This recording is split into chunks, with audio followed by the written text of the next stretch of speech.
राम राम भाई सारा ने देखो ये एक अपडेट है। हरियाणा कर्मचारी चयन दस्तावेजों की जांच के बाद हो ग्रुप सी में 4 गुना शॉर्ट लिस्टिंग। अच्छी बात है भाई, कुछ पे चढ़ रहे हैं। एक तो सबसे पहले है ना, मुझे कुछ ऐसा मैंने कहीं पढ़ा था, अगर किसी साथी दोस्त को याद आए तो भाई मुझे कमेंट करके ज़रूर बताइएगा। पता नहीं किसी वीडियो के नीचे कमेंट पढ़ा था, किसी ग्रुप में पढ़ा था, ध्यान नहीं है। लेकिन वो खबर क्या थी कि ग्रुप डी का जैसे पहले जो रिज़ल्ट आ चुका तो उससे पहले कैटेगरी चेंज वगैरह होनी चाहिए थी। किसी का कमेंट था शायद, मुझे याद नहीं आ रहा। तो बात सही थी।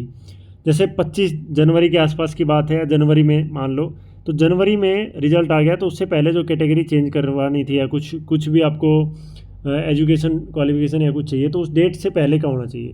लेकिन अभी कैटेगरी चेंज करवाई जा रही है तो ये गलत है। तो इस हिसाब से तो वो दो डेट हो जाएंगी। अब दूसरा क्या था कि भाई मान लीजिए आज आप क्वालिफिकेशन ले रहे हैं, भर्ती पहले की है, तो आज क्वालिफिकेशन कैसे ले रहे हैं जब वो सही चीज़ें चल रही है। तो मुझे खुद ये समझ में नहीं आया था, तो ये मैंने कहीं पढ़ा था, तो आप मुझे ज़रूर बताइएगा, मुझे ध्यान नहीं आ रहा है कहाँ पढ़ा था। दूसरा ये है भाई, दस्तावेज जांच के बाद हो ग्रुप सी में 4 गुना शॉर्ट लिस्टिंग। मतलब ये कह रहे हैं मेन के, मान लीजिए 4 गुना में कोई बच्चा आया और उसने, अब मैंने अपलोड कर दिया, चलो मानते हैं, मैं कोई भी टेक्निकल वो मान लो 56 को छोड़ के, और मैंने ऐसे ही अपलोड कर दिया, चेक हुआ नहीं, मेरा रोल नंबर आ गया और 4 गुना में मेरे नंबर भी ठीक है, वैसे 4 गुना बुला लिया उस पर्टिकुलर पोस्ट के लिए जिसके लिए मैं एलिजिबल ही नहीं हूँ, या मेरी हाइट नहीं है, या जो भी कुछ इशू हो सकता है वो सेम उन्होंने कोई डिप्लोमा मांग रखा, वो मेरे पास नहीं है, मैंने कुछ अपलोड कर दिया ऐसे ही, तो उन्होंने 4 गुना में बुला लिया और आगे जाके पता चला कि मैंने गलत किया वो, और हो सकता है मुझे किसी बात की सज़ा मिले। लेकिन मेरी जगह अगर मैं वहाँ ये चीज़ नहीं करता या मुझे वेरीफाई करके भेजा जाता तो क्या होता, कोई सही बच्चा मेरी जगह बैठता तो मैंने उसका हक खा लिया। तो वही चीज़ ये कहना चाह रहे हैं, ठीक है, और कुछ नहीं है। देखिए यहाँ लिखा है कि पेपर लेने की अनुमति दी तो आयोग ने पात्रता जांच के दस्तावेज जांच के बगैर 4 गुना शॉर्टलिस्ट कर दिया। हालांकि इस बार आयोग को दस्तावेज जांचने में ज़्यादा दिक्कत नहीं आएगी क्योंकि हर पद के विरुद्ध संबंधित पात्रता दस्तावेज अपलोड कराए हैं। उम्मीदवारों ने दैनिक जांच के लिए केवल सीटी अंकों के आधार पर कैटेगरी अनुसार शॉर्टलिस्ट कर दिए गए और बाद में किसी के दस्तावेज सही नहीं निकले तब उस उम्मीदवार का हक मारा जाएगा जो 4 गुना में शॉर्टलिस्ट हो सकता था। तो भाई ये चीज़ें हैं, ठीक है। उसके बाद क्या कह रहे हैं, सीटी क्वालिफाई ही एकमात्र हल है भाई, बिल्कुल है।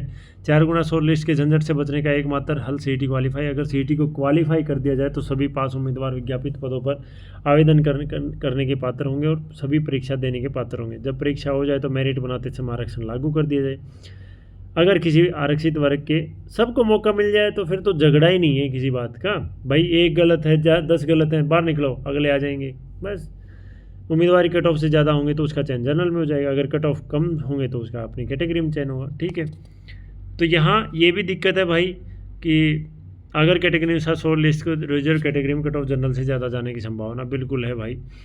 और यहाँ एग्जांपल देके समझाया, जैसे मान लीजिए जनरल के 20 पद हैं तो 80 उम्मीदवार शॉर्ट लिस्ट, और BC के 5 पद हैं तो 20 उम्मीदवार शॉर्ट लिस्ट होने हैं। जनरल में कट ऑफ 65 जा सकती है और BC में 68 जा सकती है, बिल्कुल हो सकता है। ऐसी स्थिति मामला फिर अदालत ले जाया जा सकता है। पिछली बार आयोग ने एक सूची अपलोड की थी, ठीक है। पिछली बार क्या हुआ था, आयोग ने एक सूची अपलोड की थी जिसमें आरक्षित कैटेगरी कट ऑफ ज़्यादा थी जबकि जनरल की कम थी। तब आयोग ने जनरल की कट ऑफ से ऊपर के सभी उम्मीदवारों को शॉर्ट लिस्ट किया था। तो ये चीज़ें हैं भाई। देखिए मतलब मुझे तो ये समझ में नहीं आ रहा है सीटी बनाया किसने है। बनाया तो मतलब वो काम करके दिया, एक आधी वो वीडियो नहीं आया करे, ऐसा उल्टा पुल्टा बना के भाज गया खुद तो लिकड़ की, ठीक है। एक आधा मिस्त्री होया करे जिन्ना इसी जगह चढ़ा दिया जड़ा रास्ता ही नहीं था। तो ये अजूबा, अगर किसी ने इश्क मूवी देखी है ना तो उसमें वो एक पुतला गिर जाता है और फिर क्या है, अरे नाम है उसका, फैयाज टक्कर नाम तो था, ठीक है। तो वो आके कहता किसने बनाया मुजस्सिमा, किसने बनाया ये मुजस्सिमा, तो बोला इस नाचीज़ ने अपने हाथों से बनवाया है, सॉरी बनाया है। तो फिर वो न्यू कहे चलो आप कहीं तो एक आध दर्जन और बना दे, यही तो हम नहीं चाहते, उसके हाथ कटवा देते हैं, याद है। तो भाई रजा खान नाम है उसका, वो जो हीरो थे, जो अभिनेता थे उसमें, ठीक है। तो आप समझ गए होंगे भाई। तो वीडियो को लाइक शेयर ज़रूर करिएगा और आज के लिए इतना ही, धन्यवाद।